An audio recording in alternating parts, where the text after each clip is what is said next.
Nilesh Ved is the chairman of Apparel Group. The multi-billion-dollar group has over 1,500 stores and more than 75 international brands. It had a rather modest start, commencing its operation with just one brand in 1999. Nilesh revolutionized the retail industry. Setting a strong foothold in the Gulf, the Apparel Group has now crossed regional boundaries and embarked in the global market. Nilesh has a BSc in Business Administration from Boston University. We are genuinely privileged to be welcomed here by Nilesh Ved, the chairman of Apparel Group. And as I walked in, I saw these amazing sort of plethora of brands and stuff, and that is the story of the Apparel Group and Nilesh's life.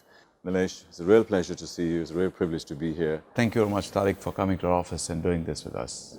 So when you were at university, were you thinking of becoming an entrepreneur? I have the mindset of building things, right? I like building. Right. So I was not sure what I'm going to do.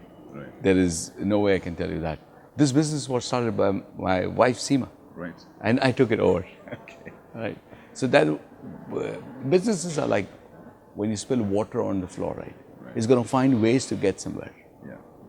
You don't know where you're going, but you have a destination, but you're going to find ways to get there. When an entrepreneur starts that business, he knows few things, right? Yeah. How can I make it low cost? Yeah. How can I make good quality? Yeah. And how can I be fast? Yeah. What are those basic rules that you're working with? So if you have that, one is understanding the partner, be it an Aldo or be it a Tim Hortons or be it Tommy Hilfiger. They all come from North America, but they all have different culture, different mindset, and different views, right? We have to manage that relationship. We work with a Chinese brand, we have to manage that relationship. We work with Indian landlords, we got to manage that relationship.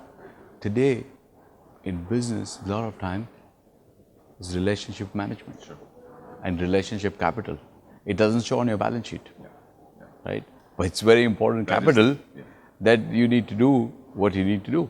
How did you grow that culture and that environment to build your business with people?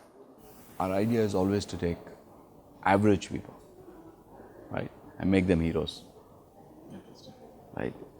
And the biggest thing in our business is no egos. Share with us some of your failures.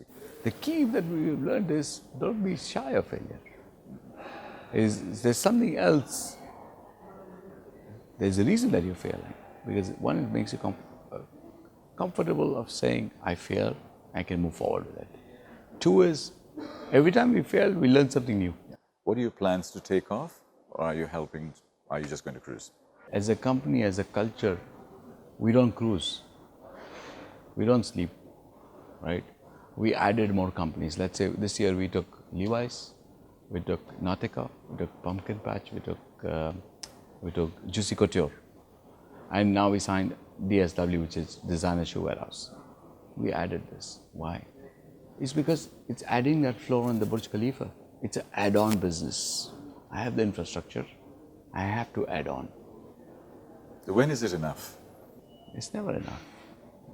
It's never enough. It's not about, people think it's all about money. The financial comes, that part is done, right? It's drive of building people and seeing what they can do. I always say, if my team, kids are going to better school, then I've done a decent job. If they have a better lifestyle, then I've done a decent job. And if they can be inspiration for their kids and everybody else, then we've done what we need to do. Let's fast forward you and take you into the future, onto your 90th birthday. So what will we be celebrating? A 90th birthday, as a company, what reputation we want to have? A reputation like Tata. That's a company, right?